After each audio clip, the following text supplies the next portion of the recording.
T. It's in the name. Welcome into the Helping Healing Humor with Ben and Travis podcast. On today's episode, we're going to tell you what your favorite Christmas movie says about your mental health and really about ours too. And just as a great liability, we're not telling you to go watch these movies, any of these movies. More than likely, you've seen them already, but just to cover our bases, we'll have that. And it's not an actual psychiatric diagnosis. No. It's just something for the fun of it. So yeah, exactly. And we'll have that conversation right after these important messages. Hey friends, we've got something really special to share with you today. A brand new children's book that's all about faith, family, and finding joy in the middle of life's challenges. It's called The Adventures of Ben and Travis and the Joy Rider. This heartwarming story follows a big brother in a wheelchair who uses his creativity, courage, and a whole lot of love to help his little brother and cousin overcome life's obstacles. Together they show us that joy isn't about what you have, it's about how you choose to face the ups and downs of life. This book is full of fun, adventure, and hope. It's perfect for bedtime stories, Sunday school libraries, or as a meaningful gift for the kids in your life. Plus, it's a great way to start conversations with your family about resilience, compassion, and faith. Pre-orders are open now, and when you order early, you'll be one of the first to get your hands on this inspiring story. Just head over to benandtravis.com/books. That's benandtravis.com/books and pre-order your copy today. Give your kids a story that will make them smile, laugh, and believe in the power of joy. I'm Travis Creasy, the pulpit minister at Westgate Church of Christ in Dothan, Alabama. Over yonder, or way up northwest, where it's even colder somehow, probably, is the pulpit minister Ben Hayes at Highland Park Church of Christ.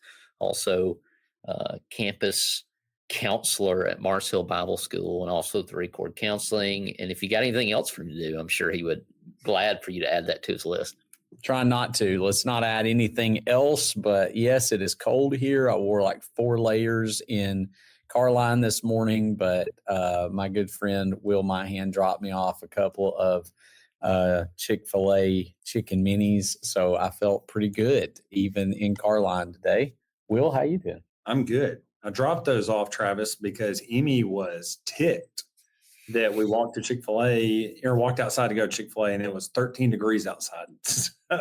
So Ben reaped the benefit of a ticked off 7-year-old having to go to school in 13 degree weather. Well, it was cold. You got to keep them happy, and nothing keeps me happy like a Chick-fil-A sandwich, right?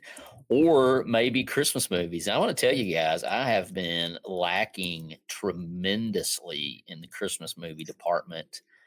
Usually by now, I've seen almost every version of A Christmas Carol that you can see, and I've just not seen any. I don't know if it's because it's warmer down here and it's just been harder to get, but I don't know, but we'll jump right in. And as Ben mentioned in the intro, this is not like scientific psychiatric treatment by any means. If you're listening to this podcast or have been for a long time and you're considering reaching to this podcast to get that level of treatment, you're already making a mistake. But that's not what we're here to do. A little humor, little helping, little healing. It's what we shoot for. And our first one out the gate is, I'll be honest with you, is not one of my favorite movies. I don't know if you have a TV, if you can avoid it, but A Christmas Story. And of course, the phrase that I always get is you'll shoot your eye out when I think about this. But what does it say about your mental health? You're comfort oriented, not chaos seeking. You don't need explosions, nonstop jokes, or forced cheer. You find safety in predictability, routine, and familiarity. Rewatching the same story is grounding for you. You process stress through dry humor. You've dealt with disappointment or frustration.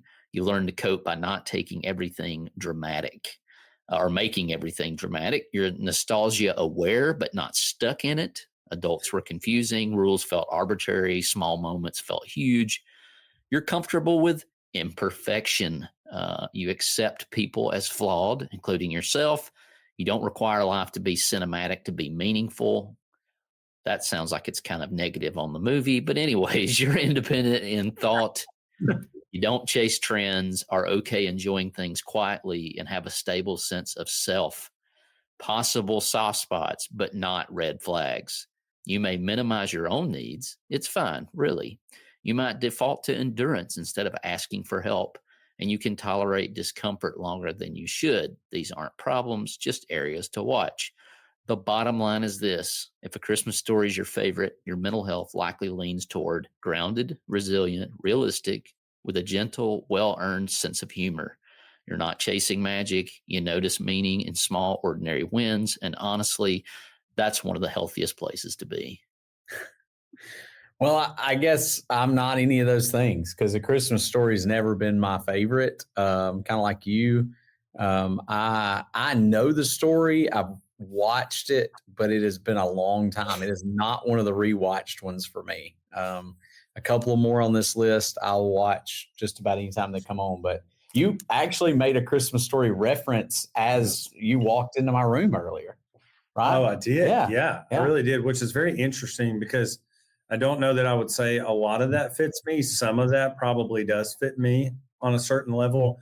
But I can't tell you, and I won't spoil it for the audience on the other two movies, but I can't tell you the last time I watched the other two. Okay. So out of these three, this is probably me. And like, it even just goes to show for those on the audience or that can see, like we went went to the leg lamp house.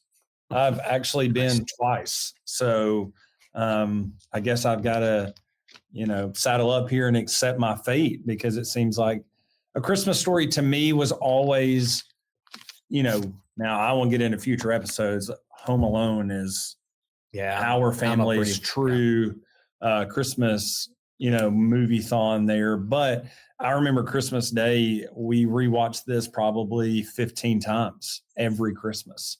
It was on a granny's house, on at my parents' house, and now I've had fun introducing Emmy to it. So it's I dropped I didn't shoot your eye out line, but my brother got a torch the other day. It's like a propane torch gun. You just put a propane tank on and it shoots a flame out to like light stuff. And I dropped the line to when he posted it, you're going to burn your eyes out with that thing. So, I know the quotes and I know some of the stuff, but not as familiar with this one. I think it just has it's famous for one-liners. Yeah. Like maybe this is the first time I really asked my parents about fudge, and things like that. It's just got a lot of things in life that you want to go, hey, I really want to know. And how many people have gone outside and put their tongue to something just because of this movie? That's the other thing I think about. Yeah. So. The only thing that is going to burn my eyes out this Christmas holiday season is when Tennessee plays Illinois in a bowl game. Y'all know I ain't watching that garbage. Anyways, but something about that with that one that I think is interesting is and maybe with somewhat with all of them, but this is the only one out of our list today that probably doesn't have anything that's out of or supernatural. This is just life. And there is something about some of these that, you watch Home Alone and you're like, okay, somebody's dead if they do that. Like you just kind of know that's not even realistic. And from what I remember of The Christmas Story, it's just real life stuff. And it's like everybody can kind of relate to that. So that on some level, I think is always appreciated when you watch these movies that you go, yeah, I can see that happen. A shout out to our 7th and 8th grade science teacher, Mr. Lehman. When I was in middle school at Mars Hill, he made us watch this movie every holiday season because he grew up on the street of where the house is. Oh, wow. And so that's where he was from. That's there in Cleveland. So maybe his fault all the way back to Mr. Lehman's science. That's funny. Of course, Cleveland is the most depressing Christmas movie. So number next, I believe, would be Ben Hayes. I think this is one I've heard you say probably on this podcast is your favorite, and that is A Wonderful Life. It says that you think deeply about meaning and impact. You're not just trying to be happy. You're trying to be useful, faithful, and significant. You often ask, Did my life matter? Did I do enough for others? Was the sacrifice worth it? That kind of thinking usually belongs to people with high empathy and moral awareness. You understand burnout, maybe too well. George Bailey's struggle resonates because you know what it's like to put others first, delay personal dreams, feel invisible while doing the right thing. You wrestle with hope instead of avoiding it. People drawn to this movie often acknowledge despair honestly, believe hope must be earned, not forced, and find comfort in redemption rather than escapism. That's emotional courage. Relationships are central to your stability. You likely value loyalty over status, measure success relationally, not financially, feel most grounded when others are okay, even if you're tired. You believe life is worth living, even when it hurts. The story doesn't deny suffering, it reframes it. If this is your movie is your favorite, you probably believe life has intrinsic value. Small acts ripple outward. Your presence matters, even on days it doesn't feel like it. That belief is powerful, protective factor for mental health. Gentle watchouts, not red flags. You may tie your worth too closely to usefulness. You might feel guilty when resting or wanting more. You may carry others' burdens quietly. These are signs of compassion fatigue, not weakness. And the bottom line is, if A Wonderful Life is your favorite movie, your mental health leans towards purpose-driven, relationally anchored, hope-tested, but still hope-building. You don't need a perfect life. You need to know your life counts. And deep down, you already believe it does. Man. Well, we just lost, I did. You've got the angel and the demon. I feel seen on some of those things for sure. That's the first time I've heard that. You just read it to us live for the first time, and I'm like, wow, that there's a lot of that. I won't say that I am perfect for sure, but I do feel a lot of those sentiments at times, and I do love this movie. I mean, it is one of those that I can watch it. It's not action packed. It's not. It does have some of the supernatural part of it, but it makes you think. And to me, that's the powerful part of this story. And a lot of the Christmas stories, I think, make you think about life at a little bit deeper level. So I do enjoy this one. Willard? I can't tell you. Do you even know the story? Yeah, I mean, I know it, but I can't tell you the last time that I actually even watched it. And I think for me, there's like sad things that happen in some of these movies, like the Christmas movies, and I'm not like a Hallmark, like lovey-dovey, movie. It's hard for me to just sit and watch those. And so I think maybe just my immaturity and age and wanting funny humor, lighten the mood. Maybe I don't do well with reality is what I'm learning from these, movie traits that I'm getting here. Yeah. Well, in reality, if you have any affection for Ben and Travis or Will Mahan or any of the things that we do, in reality, you can help us by liking this video. If you're watching it on the video platform, give us a good Christmas present by going, if you're listening to the podcast, whatever platform you're on, give us 5 stars, leave us a review, tell us what movie you connect with, or maybe what movie we left off the list. But we do appreciate it. And I'm kind of in the middle. I think the last movie on the list today would be my favorite of today's batch. But I do like It's a Wonderful Life. And I had several students last year when I was teaching around this time who said they had never seen It's a Wonderful Life. And I was like, well, we're busting the seal off of that today because there is a tremendous amount of spirituality in this movie, things you can take away, not necessarily things that we believe happen all the time, but there is a hope, which I think is highly connected to the reason for the season, however you feel about that.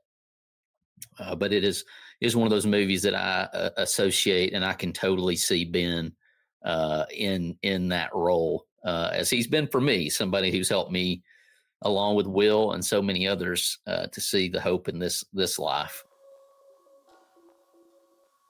Is your church looking for meaningful ways to make a kingdom impact? Healing Hands International has been partnering with churches for more than 30 years to make real change possible. HHI is a faith-driven nonprofit that leads life-changing programs like Walk for Water, where communities come together to raise awareness and funds to drill wells around the world. But that is just the beginning.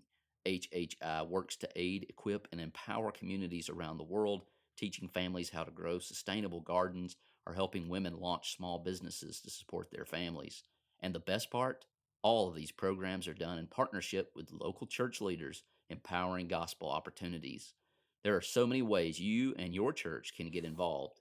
You can host your own Walk for Water. You can pack gift boxes for kids through the Magi program or host a seed packing event. Learn more and get involved today at hhi.org. That's hhi.org.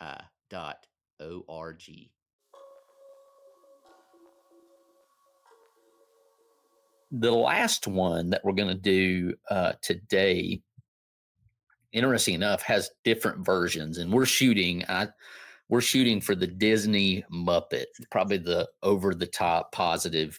You can get to where the Christmas Carol is like almost a Halloween movie. There's a couple of levels. You get to the one that Jim Carrey did. It's pretty scary. And then I think even FX did a version, which is FX. You can kind of connect the dots. So we're definitely sticking with the more cartoonish ones. But I do love the Disney one. I watched the Muppet one last year, and Michael Caine, the best part about that movie is Michael Caine, the guy who was the Alfred in The Dark Knight. He just owns it, man. He just goes in and kills it. You can't tell he's talking to a bunch of puppets. He just owns it. But good for him. But the Christmas Carol, if A Christmas Carol, especially the Disney and Muppet version, is your favorite, it says you believe people can change. At your core, you're hopeful, but not naive. You don't assume people are good by default. You believe they become better through self-awareness, consequence, honest reflection. That mindset often belongs to people with strong emotional intelligence and realistic optimism. You're reflective, sometimes intensely so. The ghosts resonate because you understand the weight of past choices, the anxiety of future outcomes, and the pressure of who you're becoming right now. You're aware of your own blind spots. Scrooge doesn't scare you. You recognize him. Ooh, that suggests you know how fear can harden people. You're aware how survival can turn into isolation. You watch yourself carefully so you don't become someone you regret. This self-monitoring is a sign of moral and emotional maturity. Why Disney and Muppet versions matter. You prefer these adaptations because they soften the darkness without erasing it, balance gravity with humor, make heavy truths bearable. This usually points to someone who has processed pain but doesn't want to live in it, uses humor as a healthy buffer, understands that joy and sorrow can, in fact, coexist. You're motivated by redemption, not punishment. People aren't beyond saving. Accountability should lead to healing. Love is a better teacher than shame. Gentle watch-outs, but not red flags. You might be hard on yourself when you fall short. You may fear wasting time or becoming emotionally distant. You can delay joy while waiting to feel deserving. Bottom line, if Christmas Carol is your favorite, your mental health tends towards reflective, redemption-oriented, growth-minded, with a deep belief that it's never too late to change. You don't ignore the past. You don't fear the future. You choose transformation in the present. That's one of the healthiest narratives a person can live by. Do you feel seen, Travis? Get that microscope off of me, man. And I think that's certainly in the last few years. And the funny thing is like I find myself having a difficulty watching dark movies, but I've never shied away from this one. So that is interesting. Yeah, I like A Christmas Carol a lot. This is one of my favorites too. I don't watch it very much. I just know the story. Of course, I mean, it predates the movies. I mean, it was a book long before anybody made an adaptation. There's actually a great movie about it, and I can't remember the name of it, but it's they did one where it's him trying to write it. Yeah. And it's he's seeing the people, the characters in the room with him, and he's trying to work it out because he's a broke author, and he's trying to kind of get through it. So I don't remember what the name of that is, but it's a great quote adaptation, but he's kind of like imagining these characters the whole time, and it's kind of neat because he little Timmy kills my soul. Oh, it don't matter, and it's especially the little Timmy Mickey Mouse, yes, kills my soul. I will say that in the Jim Carrey version, the Ghost of Christmas Present, I believe, man, he dropped some lines, especially some Christian lines, celebrating while, your fellow man suffers. And man, you want to feel like sane for real. That one's pretty killer. Probably can look it up on YouTube and find that one clip where you don't have to watch the whole movie. But as I mentioned, hey, if you can comment with one we've left off. We do maybe have a second part coming, so don't judge us too harshly. Maybe wait for that. But Will, what do you think about A Christmas Carol? Yeah, I mean, as you were reading that, there was some stuff where I was like, "Ooh, that kind of fits." And I'm like you. There's some things in this one that make you more reflective about what you have, and I don't always like those because I walk away feeling like a terrible human because of of what I do have. I mean, it's the whole, you go on a mission trip and you come back home and go, I'm an idiot and I'm a terrible person because everything I do have versus what I hoard up and not give away. And so I think on some level this one is also very relatable because we do see both sides of the story, I think, every day. So I may have to go back and pin this one up because there was some stuff you were reading there going, man, that kind of fits.